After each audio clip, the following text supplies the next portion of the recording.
Está começando mais um A Culpa é do Estagiário, um podcast para quem está iniciando a carreira, mas não tem medo de tentar.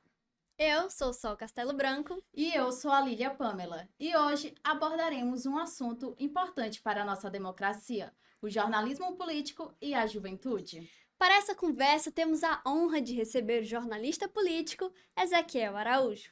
Ezequiel, seja muito bem-vindo. E para a gente começar, vamos falar sobre o começo da sua carreira. Como que você se inseriu nesse jornalismo político?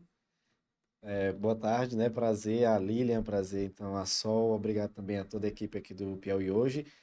De certa forma, eu acho que eu comecei isso tudo tendo aquele preceito de ir atrás de mais informações. O jornalista que se preze gosta de saber mais de tudo um pouco, né? Eu acho que isso é uma da peculiaridade da gente, da imprensa, do jornalista, é ter essa curiosidade de sempre atrás de mais informações. E a partir desse momento quando eu tive aquela perspicácia de querer saber um pouco mais, eu fui logo me enveredar para uma área que não é tão famosa assim, que é do jornalismo político, né? A gente observa que muitos dos jornalistas e tudo mais preferem enveredar para outras áreas, né? Para a área do marketing, para as outras áreas em si, mas eu tive a perspicácia, né? A curiosidade de saber mais sobre o jornalismo político.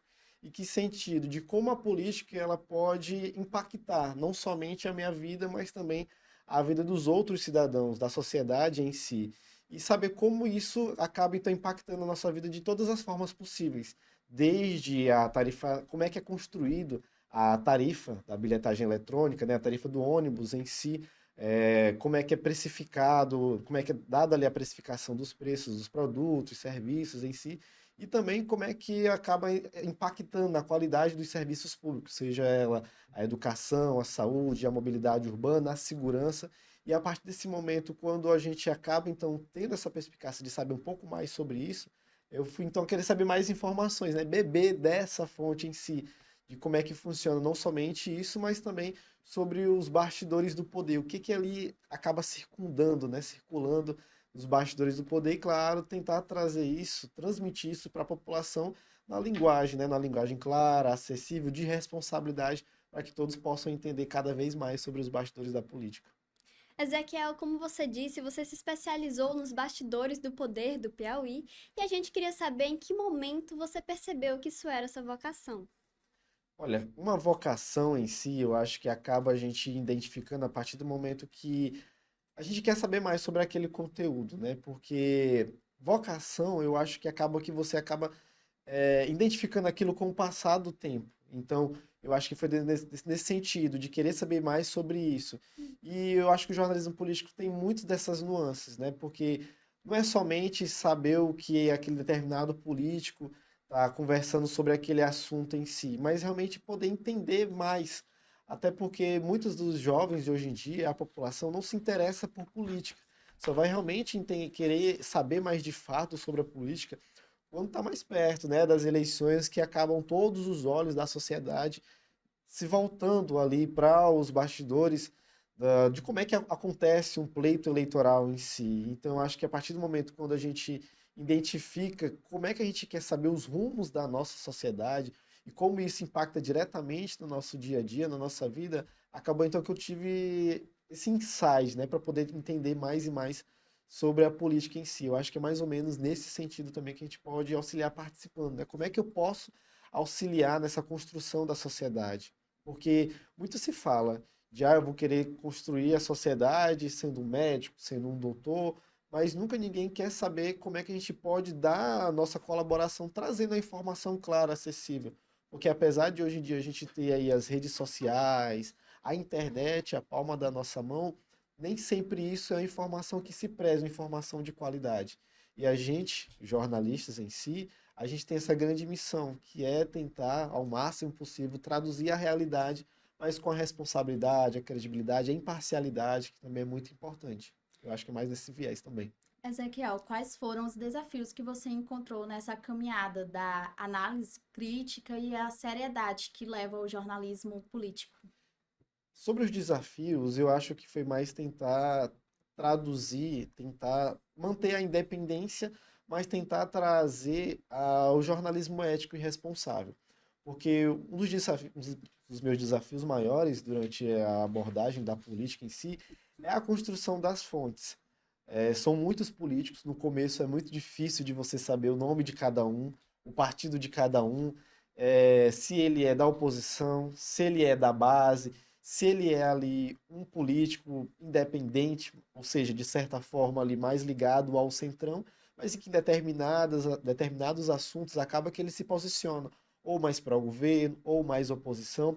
Então, eu acho que nesse sentido de saber o posicionamento político de cada um e dessa construção diária das fontes, porque quer queira ou quer não, muitos desses políticos a gente tem que mesmo conversar, mesmo que diariamente. Eu mesmo converso quase que diariamente com alguns políticos e aí eles até sabem, Ezequiel, você já está ligando, eu pensava que você não ia ligar hoje, né? Até mesmo para a gente poder entender as nuances, por exemplo, de determinadas pautas. Por exemplo, alguns políticos eles protocolam agora, hoje, uma determinada matéria, só que aí não tem realmente as informações necessárias para que a gente possa construir a matéria. Porque apesar de o documento ter sido protocolado no parlamento, seja ela na Câmara ou no Legislativo, Assembleia Legislativa, a gente precisa entender os pormenores para que a gente possa ali trazer informação clara. Então, eu acho que um dos desafios diários é mais nesse sentido, de como é que a gente constrói as fontes, possa trazer um jornalismo independente, mas de forma ética, e também essa questão dessa construção, né, das matérias que possam vir de fato a traduzir de forma clara e correta o que aquele projeto está delimitando, o que aquela nova determinação, uma portaria, uma diretoria está determinando e que a gente possa traduzir isso diariamente para a população de forma bem simples, clara e transparente.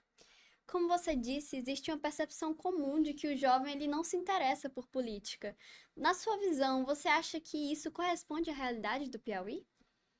Um pouco nesse sentido, porque eu acho que hoje a juventude em si, nós jovens em si, não se interessa tanto por política no sentido de daquilo que realmente vai me impactar. Há certas pautas hoje que são jogadas nas redes sociais, seja aqui pela política local, seja pela política nacional, que acaba que o jovem vai se interessar por aquilo que de fato vai impactar no seu dia a dia. Um exemplo foi o que foi decidido ontem no Supremo Tribunal Federal, por 8 votos a 3, que a partir de agora as redes sociais serão responsabilizadas pelas postagens dos seus usuários. Antigamente era necessário aguardar uma determinação judicial para que aí sim a rede social, as famosas Big Techs, pudessem retirar um determinado assunto das redes sociais. E agora não, mudou. E isso, claro, impactou também no assunto das redes sociais, porque é onde a juventude hoje também está, que é nas redes sociais. Então, eu acho que a partir do momento que começa a impactar também a juventude, tem nesse sentido. Mas também eu acho que é muito culpa também dos próprios partidos políticos, as agremiações, que passam um tempo e acabam vendo que a juventude só é realmente participante ativa da política no pleito eleitoral, ou seja, de 2 em 2 anos. E isso eu acho que é uma falha muito grave. Até mesmo quando eles vão tentar ali conquistar votos ou tentar estar mais próximo da juventude, que são duramente criticados por quererem esses votos, quererem estar mais próximos da população somente durante a campanha eleitoral. E aí eu acho que os partidos políticos pesam nisso, de quererem saber da juventude apenas de 2 em 2 anos. E são muitas as abordagens hoje que eu observo que os partidos políticos devem realizar para que possam estar mais próximos, não somente da população mais jovem, mas também dos outros segmentos da sociedade, como o público adulto, os próprios idosos hoje em dia, que há também um maior percentual de idosos hoje utilizando as redes sociais aqui, até mesmo no próprio Piauí, também é observado isso nas últimas pesquisas realizadas pelo IBGE. Então, a população jovem quer sim estar participando do meio político, só que é necessário os mecanismos necessários, a abertura de possibilidades para que eles possam realmente estar inseridos e, claro, também os próprios interesses dos políticos, as agremiações e os outros partidos também, sim, nesse caso. Você já respondeu uma das perguntas que eu ia fazer, mas eu vou falar novamente. Você acredita que tem político que ele abre esse espaço para o jovem, sem estar no período das eleições, aqui no Piauí? Sim, olha, eu coloco aqui como exemplo o atual governador do estado, o governador Rafael Fonteles. De um ano e pouco para cá, as suas atitudes nas redes sociais vêm mudando. É o que a gente observa mais hoje em dia, que hoje a população está mais ligada nas telas através dos vídeos.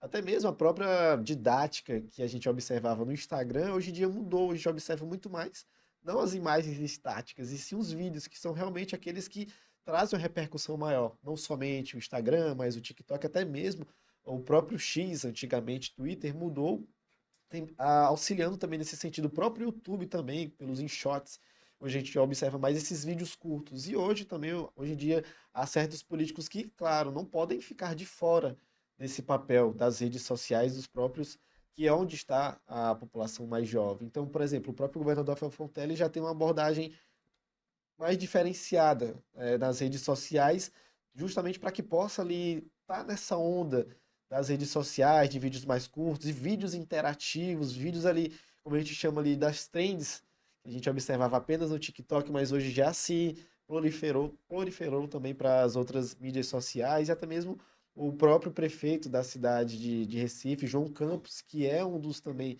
que a gente observa que poderá, assim, já ter um respaldo maior nas próximas eleições por conta, então, desse trabalho que vem fazendo nas redes sociais. Então, eu acho que é mais nesse sentido também. Você citou o governador Rafael Fonteles e o prefeito de Recife, né, o João Campos.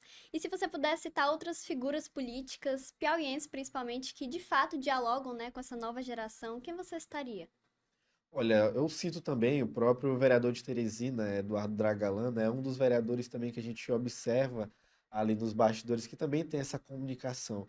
Eu acho que é sair dessa bolha do engessado, porque a gente já sabe que o vereador, um dos exemplos aqui, ele não está ali apenas para legislar, mas ele está ali também para fiscalizar os órgãos públicos, para propor leis, para verificar todas as formas, não somente do executivo, mas também como é que as outras pastas da prefeitura municipal, por exemplo, estão funcionando, né? Fiscalizar, propor, tentar solucionar os problemas, os anseios da sociedade. Então, a partir do momento que você sai daquele engessamento, que é apenas mostrar, eu estou aqui fiscalizando, eu estou aqui propondo uma lei, mas realmente tentar trazer de fato como é que aquilo impacta realmente a vida da população e de forma prática. Olha, a gente está propondo aqui, por exemplo, como a gente já vem observando nos últimos dias, que por exemplo, a faixa dos ônibus, né, a via exclusiva dos ônibus, que hoje não é mais apenas dos ônibus, mas há certos outros segmentos, como por exemplo, os próprios motociclistas, os próprios outros motoristas por aplicativo, se também se cadastrarem, pode utilizar, e como é que isso na prática pode ser utilizado. Então, eu acho que é mais nesse sentido de tentar sair dessa bolha o máximo possível e tentar se aproximar da população, não somente se colocar num pedestal, porque a partir do momento que você se coloca num pedestal, que eu sou um vereador, eu sou um parlamentar, sou um deputado, sou um governador, enfim, sou uma das instâncias da política, e se você se ingessa naquele mundo, eu acho que acaba que você acaba ficando para trás, porque não é isso que a população quer. A população quer aquele político que foi eleito, claro, pelo voto de representatividade, a nossa democracia é bem representativa, a gente elege uma pessoa para que possa nos representar, seja no parlamento ou seja no executivo, e de tentar sair daquela bolha e, claro, trazer o mais próximo possível da nossa realidade também. E Ezequiel, você acredita que na nossa política local, você acredita em novos nomes ou ainda tem barreiras? Assim, Lilian, hoje em dia a gente observa assim que há muitas barreiras, até porque são grandes oligarquias que, apesar de intimamente ali exemplificada nas plataformas sociais, no contexto político em si, há muitos essas grandes famílias que hoje ainda estão no poder atualmente. Apesar de não serem aqueles parlamentares ou outras pessoas do executivo, os políticos em si estarem ali na frente por vários e vários mandatos, acabam colocando o quê? Um filho, uma filha, um primo, uma prima, um tio, uma tia, ou seja, alguém do seio familiar ou até mesmo alguém apoiado por essas pessoas. Então, a partir do momento que você acaba tendo ali fechado esse círculo para que outras pessoas possam participar, adentrar, participar do cenário político em si, acaba que a juventude fica de fora desse contexto. E é necessário essa abertura para que os jovens também possam participar. Então, são inúmeras barreiras que hoje acontecem. Então, é realmente, de fato, ter as oportunidades hoje desses jovens também poderem circular no meio político em si. Hoje em dia, a gente até observa alguns workshops hoje voltados para a sociedade, né? Principalmente os jovens em si, mas os jovens às vezes também não querem participar. Mas são inúmeras barreiras que hoje acontece que acabam dificultando essa renovação política. É esperado agora, com a tramitação da PEC 12 de 2022, que é a proposta de emenda à Constituição 12, que fala sobre o fim da reeleição, que, de certa forma, possa ali, além das perspectivas, trazer uma economia aos cofres públicos, né, acabando com o fim da reeleição o fim da reeleição e de outros sistemas, mas que realmente novas lideranças possam surgir durante esse procedimento. A expectativa é que, caso seja aprovada ainda esse ano, a partir de 2024 não vai haver mais reeleição, ou seja, de 5 em 5 anos acontecerão as eleições, e uma das premissas, um dos objetivos dessa PEC é que aconteça de fato essa renovação, que não vem acontecendo. Ou seja, pleito após pleito, acontece de não acontecer essa renovação por não ter essa possibilidade da juventude participar, que eu acho que é realmente de fato importante. A gente sabe que alguns esses políticos novos, recentes, acabam furando essa bolha muito principalmente por conta do seu papel que é feito através das redes sociais, né? Que na maioria das vezes a própria população acaba se identificando com aquele político, não observa que ele é de fato um daqueles grandes caciques, a gente chama assim na política, aqueles grandes caciques da política, e acaba, de certa forma, furando essa bolha e tendo também essa participação mais ativa da juventude, até por conta de várias pautas, que não somente da juventude, mas, enfim, que são pautas que são de interesse de toda a população, mas que precisam ali daquele toque especial, que a juventude, como tem aquele olhar mais observador, mais intimista, para algumas pautas, só a juventude em si pode determinar certos assuntos. Então, eu creio que é por esse viés. Em momentos de reorganização política e administrativa, como você acha que o jornalismo pode ajudar para uma leitura crítica do cidadão? O nosso papel hoje do jornalismo é justamente esse, da gente traduzir a realidade para a população. Eu acho que é até uma das nossas premissas, né? Checar, apurar, redigir, conferir muito bem o que a gente está escrevendo, porque é uma responsabilidade diária nossa. A gente ir atrás da informação checada com credibilidade, trazendo de fato o que está sendo repassado naquele assunto. Então, a gente acaba aguçando a curiosidade da população, né, o senso crítico da população nesse sentido. Porque não adianta a gente só saber as informações pelo alto, se a gente não sabe também o que há por debaixo daquelas informações. Porque há certas informações que são realmente plantadas. Até mesmo a gente observa nos bastidores da política que há certos políticos que colocam certas matérias, certas pautas, já com interesse ali por detrás. E aí cabe a gente, a nossa responsabilidade de realmente checar.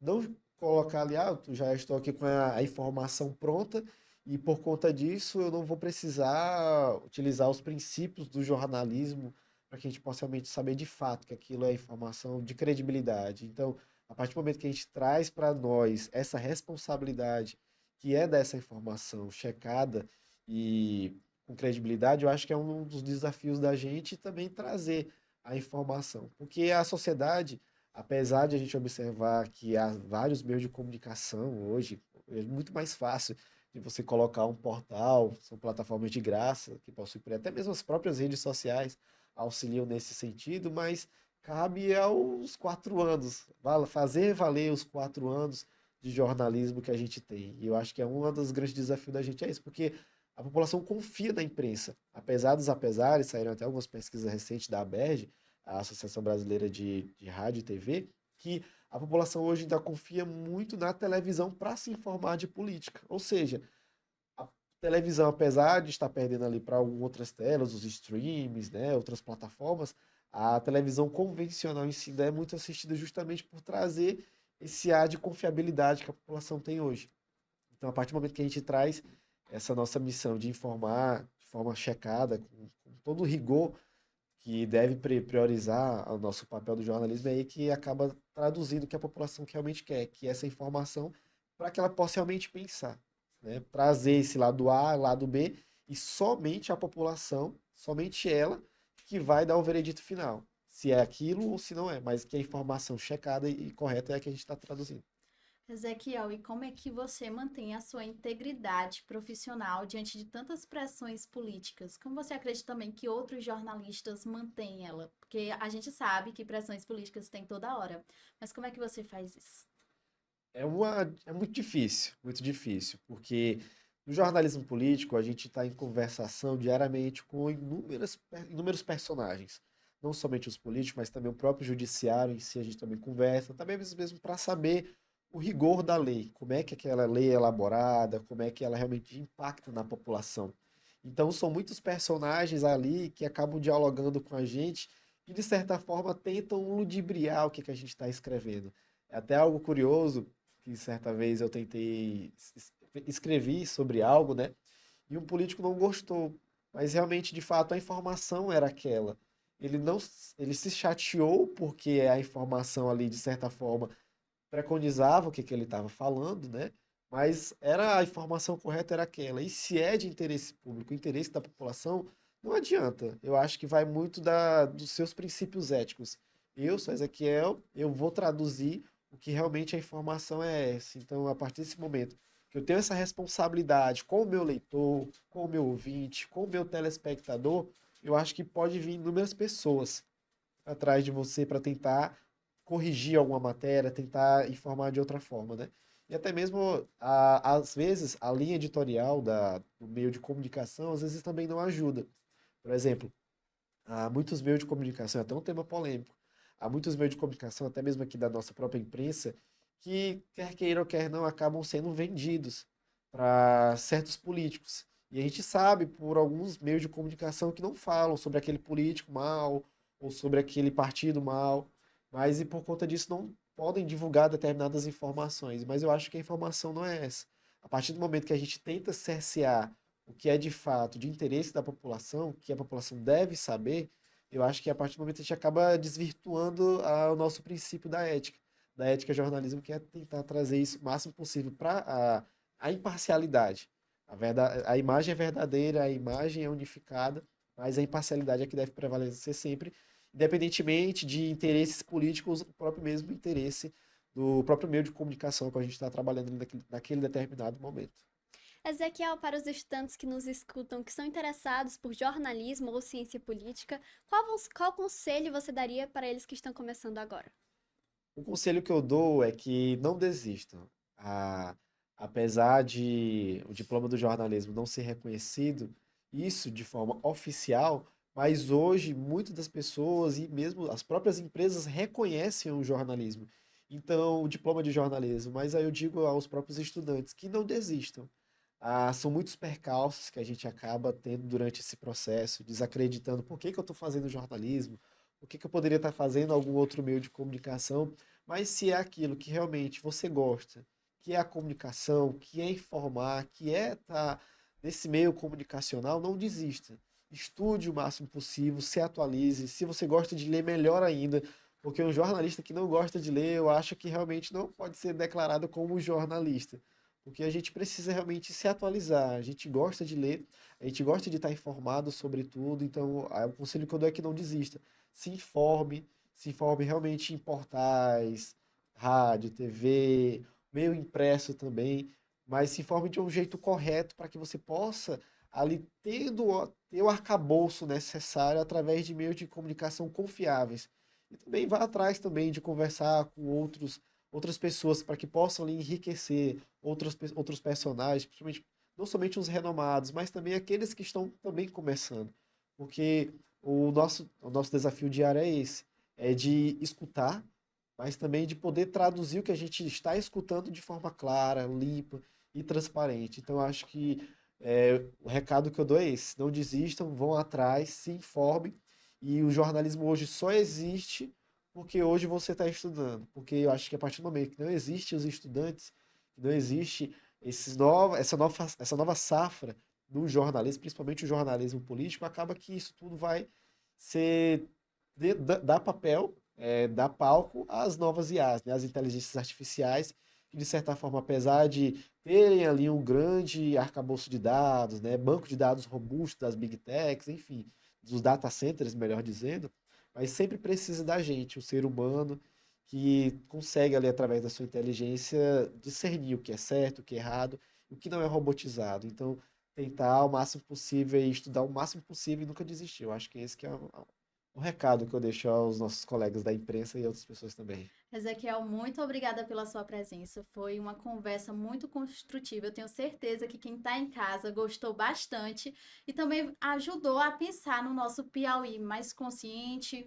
com a democracia mais ativa. Muito obrigada por estar aqui com a gente nessa tarde. Obrigado, Lilian. Obrigado, Sol. Obrigado aqui a todo o grupo do Piauí hoje. Eu acho que é a partir desse momento, de momentos como esses, que a gente consegue enriquecer cada vez mais o papel do jornalismo e também de trazer novas informações à população. Então, só agradecer mesmo a oportunidade de estar conversando aqui com vocês e, claro, sempre aberto aqui a novas oportunidades também. Muito obrigada, Ezequiel. E se você gostou, curta, compartilhe e não esqueça de nos seguir nas redes sociais. Fique ligado no nosso portal e não deixe de assistir os episódios que vêm por aí e os episódios anteriores.